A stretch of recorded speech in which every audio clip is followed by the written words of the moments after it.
आज 1 नवंबर को मध्य प्रदेश और कुछ अन्य राज्यों के साथ ही छत्तीसगढ़ का भी स्थापना दिवस है। छत्तीसगढ़ मध्य प्रदेश से अलग होकर नया राज्य बना था, इसलिए इस दिन को लेकर इन दो राज्यों की कई साझा स्मृतियां एक बार फिर जहन में दस्तक दे रही हैं।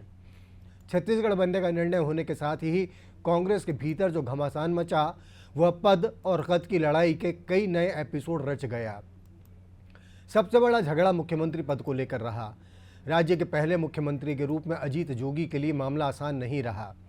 उन्हें सबसे बड़ी चुनौती मिली श्यामाचरण और विद्याचरण शुक्ल से। इनके साथ ही बड़े आदिवासी नेता महेंद्र कर्मा भी इस पद के लिए जोरदार लॉबिंग कर रहे थे। ये चारों ही आज इस दुनिया में नहीं हैं, लेकिन उस समय की सियासी दुनिया में शय और मात की बिसात पर इनके बीच जोरदार संघर्ष चला। तब दिग्विजय सिंह ने शुक्ल बंधुओं से अपने पुराने हिसाब चुकता किए।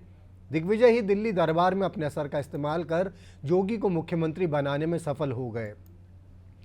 जिस दिन ये घोषणा हुई, उसके आसपास दिग्विजय विद्याचरण से मिलने रायपुर में उनके घर गए थे। तब दिग्विजय के साथ शुक्ल बंधुओं के नाराज समर्थकों ने जो किया, उसके लिए बदतमीजी से लेकर झूमा झटकी और मारपीट जैसे शब्दों का प्रयोग आज भी किया जाता है।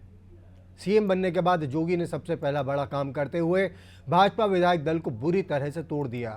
कम से कम 5 विधायक पार्टी छोड़कर जोगी के साथ कांग्रेस में आ गए और सभी को मंत्री बना दिया गया।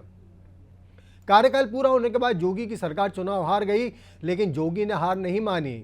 उन्होंने भाजपा के उस समय के बड़े आदिवासी चेहरे बलीराम कश्यप से मिलकर सरकार बनाने की जुगत भी कर डाली। इसके लिए जमकर सौदेबाजी की गई, लेकिन बीजेपी ने इस बारे में जोगी की कॉल रिकॉर्डिंग सहित कश्यप के समर्थन में राज्य विधानसभा सचिवालय को लिखा गया उनका पत्र भी सार्वजनिक कर दिया। अब क्योंकि जोगी ने फोन पर बातचीत में सौदेबाजी के लिए सोनिया गांधी की सहमति होने की बात भी कह दी थी, इसलिए मामले ने राष्ट्रीय स्तर पर भी तूल पकड़ लिया। जोगी को यह कोशिश भारी पड़ी और दिल्ली दरबार में फिर उनका कद हमेशा के लिए हल्का हो गया। शायद ये जोगी के किए का ही असर था कि उनके जाने के बाद पूरे 3 चुनाव तक राज्य में कांग्रेस को सत्ता में लौटने का मौका फिर नहीं मिल सका।